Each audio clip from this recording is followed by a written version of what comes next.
Hello cadets, मैं NCC officer वैभव तुम्हारा अपने चैनल पे स्वागत करता हूँ।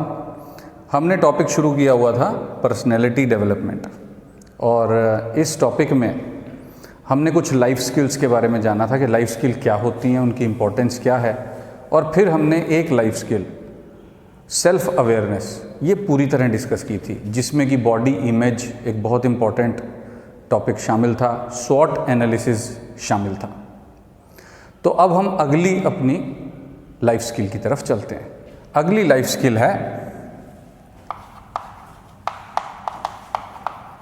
Critical thinking. हमने इस लाइफ स्किल के बारे में बहुत बार सुना है। आजकल तो हर कोई फिल्म रिव्यू या किसी भी चीज़ का रिव्यू करते हैं तो हम कहते हैं कि ये तो बहुत अच्छा क्रिटिक है या ये बहुत अच्छा क्रिटिक नहीं है। तो जो क्रिटिक है उसके पास तो 100% क्रिटिकल थिंकिंग होनी चाहिए, क्योंकि उसी टॉपिक में उसने अपना करियर बनाया।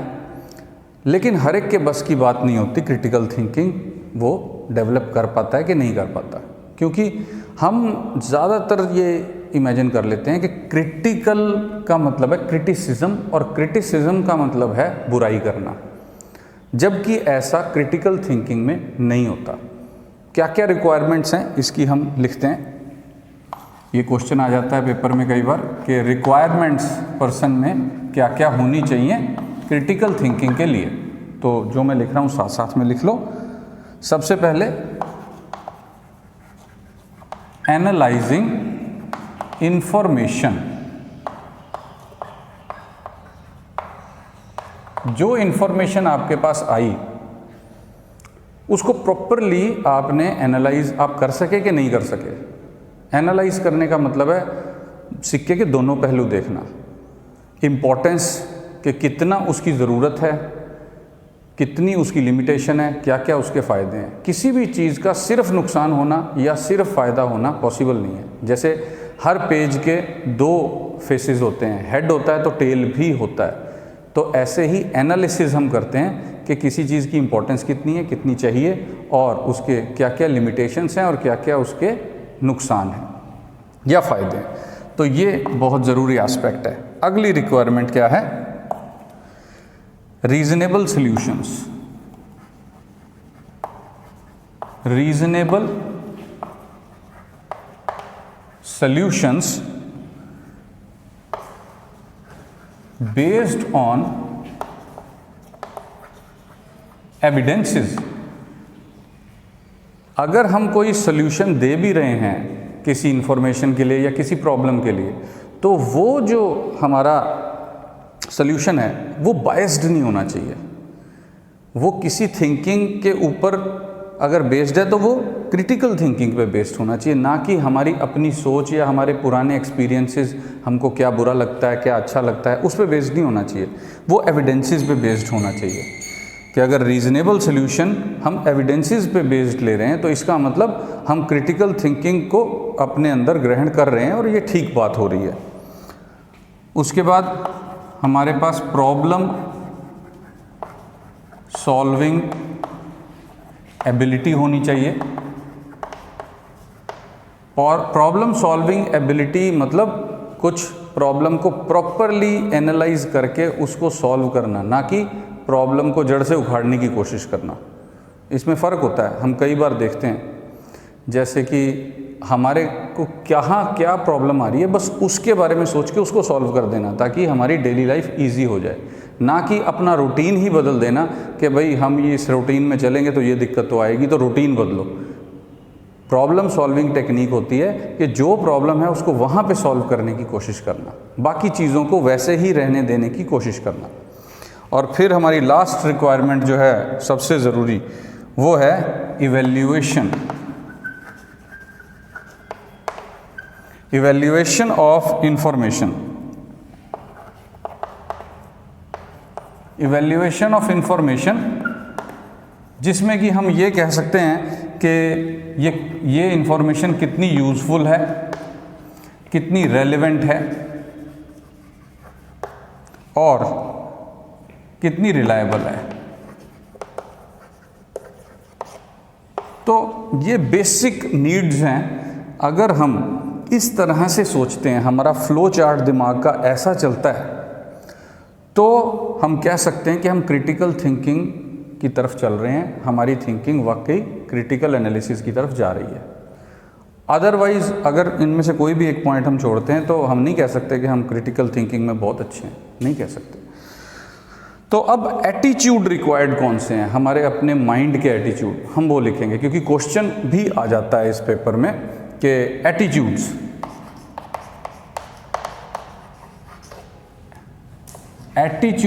रिक्वायर्ड, हमारे एटीट्यूड किस टाइप के होने चाहिए।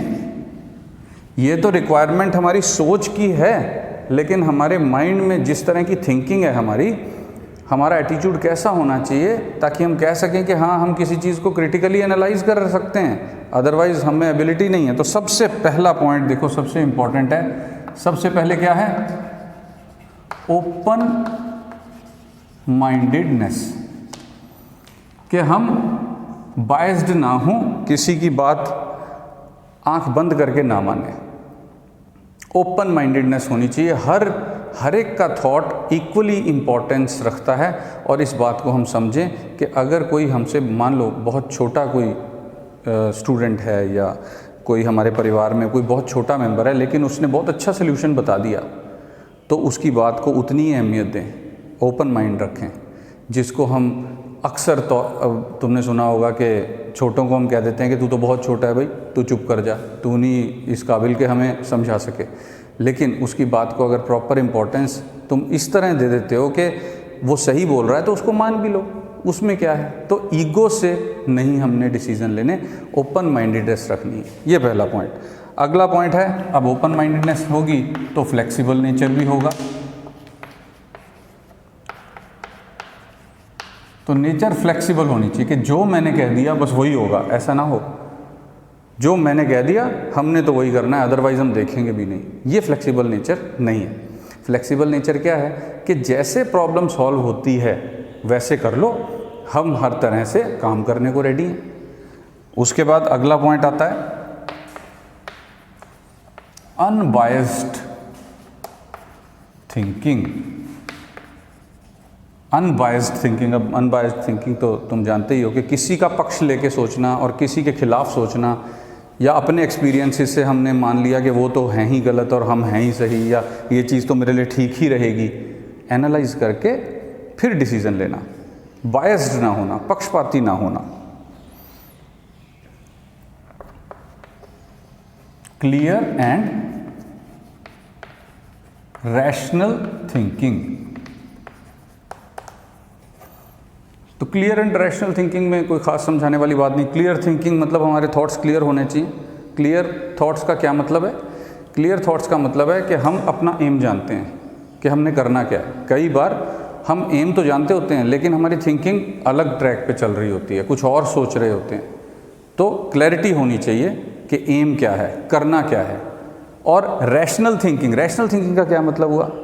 रैशनल थिंकिंग का मतलब हुआ कि हम बेस्ड ऑन एविडेंसेस की बात जो हम कर रहे हैं इस हिसाब से चलें, ना कि अपनी उस सोच के हिसाब से जैसा हम सोचते हैं कि ऐसा हो जाएगा, अगर ऐसा हो गया तो ये हो जाएगा, इस तरह नहीं। रैशनल थिंकिंग मतलब जो सामने स्पष्ट दिखाई दे रहा है उस हिसाब से चलना। तो इसमें जो सबसे इम्पॉर्टेंट बात बाद में आती है, लास्ट में, last but not the least, inter personal relationships हमारी अच्छी होनी चाहिए। इंटरपर्सनल रिलेशनशिप में हम सेंसिटिव होने चाहिए। कैसे? कि अगर हमें किसी और से कोई इन्फॉर्मेशन मिल रही है और हम उसे नहीं भी पसंद करते या हम उसको उतना समझदार नहीं भी मानते, तब भी हमें उसकी, अगर कोई अच्छी बात है, कोई प्रॉब्लम सॉल्व करने की तरफ चल रहे हैं, तो वो एक्सेप्ट करके हम उसको अप्लाई करने की हालत में हो। ऐसा ना हो कि हम कहें कि नहीं ये इंसान तो हमारे लिए उतना काबिल नहीं है, या मैं इस इंसान को पसंद नहीं करता इसलिए उसकी बात नहीं मानूंगा। ऐसा नहीं होना चाहिए। बायस्ड थिंकिंग इस तरह से नहीं। तो ये मेन हमारे क्रिटिकल थिंकिंग के पॉइंट्स हैं, ये हमारी सोच की रिक्वायरमेंट्स हैं, ये हमारे एटीट्यूड्स की रिक्वायरमेंट्स हैं। इन पे क्वेश्चन आ जाया करता है। तो क्रिटिकल थिंकिंग है, ये पॉज करके तुम देख लो और उसके बाद हम अगली लाइफ स्किल की तरफ चलते हैं। तो नेक्स्ट हमारी जो क्रिटिकल थिंकिंग के बाद नेक्स्ट लाइफ स्किल है जिसके ऊपर क्वेश्चन आ जाता है, वो है क्रिएटिव थिंकिंग। थोड़ा सा हम जब जानते हैं क्रिएटिव थिंकिंग की हम बात कर रहे हैं, सब में ये नहीं होता, बहुत मुश्किल है। क्रिएटिव थिंकिंग बहुत कम लोगों में मिलती है, लेकिन अब हम इसके कैरेक्टरिस्टिक्स जब पढ़ेंगे तो इसको पढ़ने का फ़ायदा ये है कि हम उस डेवलपमेंट की तरफ जा सकते हैं, अपनी माइंड को, अपनी पर्सनैलिटी को क्रिएटिव थिंकिंग की तरफ लेके जा सकते हैं। बहुत इंपॉर्टेंट लाइफ स्किल है हमारी लाइफ में ये। तो कैरेक्टरिस्टिक्स क्या हैं? वैसे अगर हम क्रिएटिव थिंकिंग का मेन बात करें कि मेनली क्रिएटिव थिंकिंग होती क्या है, तो हम एक फ्रेज़ अक्सर सुनते होते हैं, बोलते भी होते हैं, out of the box, thinking out of the box. ये वर्ड क्रिएटिव थिंकिंग के साथ जुड़ा हुआ है, thinking out of the box.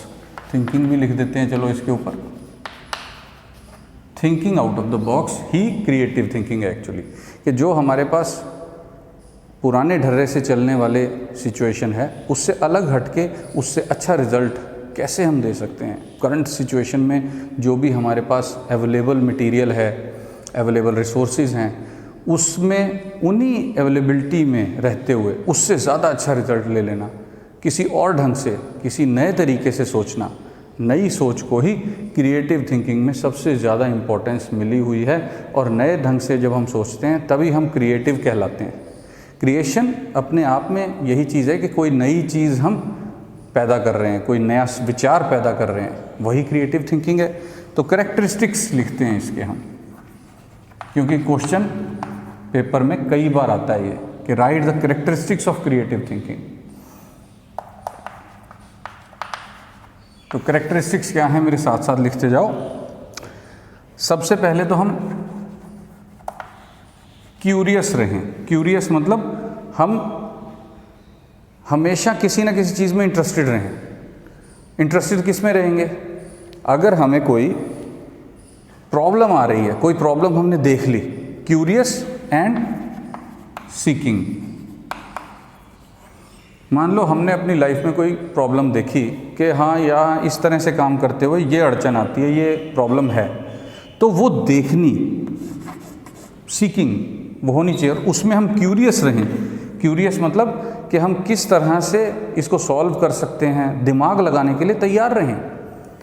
Curiosity क्या होती है? क्यूरियोसिटी होती है कि हम नई चीज़ सीखने के लिए कोशिश करते रहें, अपने दिमाग को चलाएं, दिमाग को कसरत करवाएं।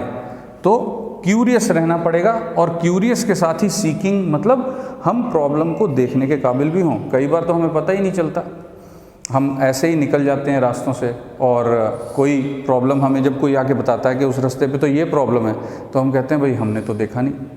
तो ऐसा होता है। लेकिन किसी भी प्रॉब्लम के लिए अगर हम क्रिएटिव थिंकिंग से सोच रहे हैं तो सबसे पहले तो उसमें हमें उस प्रॉब्लम को अच्छी तरह से देखना पड़ेगा, और फिर दिमाग लगाने के लिए तैयार रहना पड़ेगा। नए नए जो फैक्ट्स हैं उनको ग्रास्प करने के लिए क्यूरियस रहना पड़ेगा। तो ये पहला कैरेक्टरिस्टिक उस इंसान का जिसे हम क्रिएटिव थिंकर कह सकते हैं। उसके बाद अगला कैरेक्टरिस्टिक क्या होगा? Enjoys challenges. कि अगर उसको प्रॉब्लम एक चैलेंज की तरह आ गई कि हाँ ये जो प्रॉब्लम है लाइफ की, ये सॉल्व कर सकते हो, तो वो ये ना कहे कि नहीं मैं नहीं कर सकता, छोड़ो, इतना कौन सोचेगा, कोई और सॉल्व कर देगा, हम इस्तेमाल कर लेंगे। ऐसा नहीं, वो खुद सॉल्व करने के लिए चैलेंज को एक्सेप्ट करे और उसे खुशी हो कि हाँ इसे मैं सॉल्व करूँगा, मेरे में ये एबिलिटी है कि मैं ये प्रॉब्लम सॉल्व कर सकता हूँ। तो चैलेंज, इस चैलेंज को वो इन्जॉय करता हो, उसे अच्छा लगे। लेकिन ज़्यादातर इंसान ऐसे होते हैं कि चलो मुझे क्या करना है, कोई और सॉल्व कर देगा, हम उस सॉल्यूशन को एंजॉय कर लेंगे और अपनी लाइफ में ले आएंगे। उसके बाद देखो, अगर चैलेंज को एंजॉय करते हो तो चैलेंज जब हमने लिया और उसका कोई सॉल्यूशन सोचने की कोशिश की, तो हम में ऑप्टिमिज्म भी होना चाहिए, पॉजिटिव थिंकिंग होनी चाहिए कि हम कर लेंगे। ऐसा ना हो कि हम कहेंगे नहीं भाई, थोड़ा सा दिमाग चलाया, कहा कि नहीं हो सकता। तो ऑप्टिमिस्टिक रवैया होना चाहिए। ऑप्टिमिज्म, ये बहुत ज़रूरी है, हर चीज़ के लिए ऑप्टिमिज्म तो ज़रूरी है, क्योंकि हमने एक प्रोवर्ब हम सुनते हैं कि if you think you can, comma you can, ये होता है ऑप्टिमिज्म। कि अगर तुम समझते हो कि तुम कर सकते हो तो तुम कर सकते हो, अगर तुम कहते हो कि नहीं, पहले ही हथियार डाल दिए कि नहीं कर सकते, क्विट कर दिया, तो तुम कैसे करोगे, तुमने तो छोड़ ही दिया काम। तो ऑप्टिमिज्म होना बहुत ज़रूरी है कि ये हो ही जाएगा, हम इसको सॉल्व कर ही लेंगे। ऑप्टिमिस्टिक रवैया बहुत ज़रूरी है। उसके बाद अगली कैरेक्टरिस्टिक है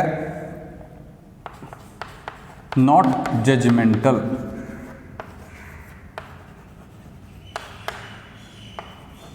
ये स्पेलिंग शायद मैंने गलत लिख दी है,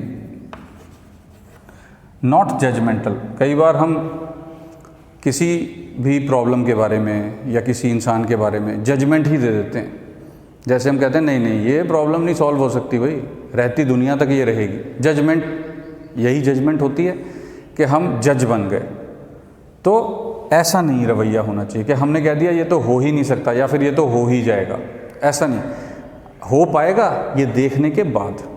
जजमेंट तो लास्ट स्टेज पे आती है, पहले तो हमारे एफर्ट होते हैं जो कि ऑप्टिमिज्म से भरे होने चाहिए और हमें क्यूरियस भी रहना चाहिए।